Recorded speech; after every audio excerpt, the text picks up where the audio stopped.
Sot përmbahet konferenca e 4 ndërqeveritare Shqipëri-Bashkimi Evropian.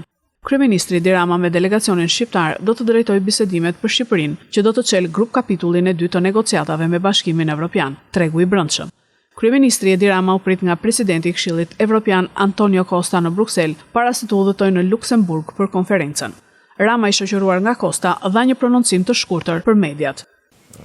Jam shumë mirënjohës për kohën që më ka kushtuar për zhvilluar një bisedë rreth përparimit që ne po bëjmë në këtë proces e pastaj edhe për summitin e ardhshëm të Komunitetit Politik Evropian, i cili është një aktivitet, një eveniment shumë i rëndësishëm përgjithësi, por ka një rëndësi të posaçme në këtë moment, në kohë dhe sigurisht edhe do të flasim për rajonin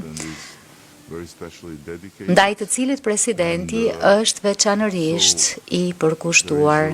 Kështu që ka shumë për të diskutuar, por në përgjithësi jam shumë i inkurajuar nga këto zhvillime dhe jemi tej mase të përkushtuar për të përmbushur të gjitha detyrat e kalendarit që është shumë ambicioz për të mbyllur të gjitha negociatat brenda 2027-s.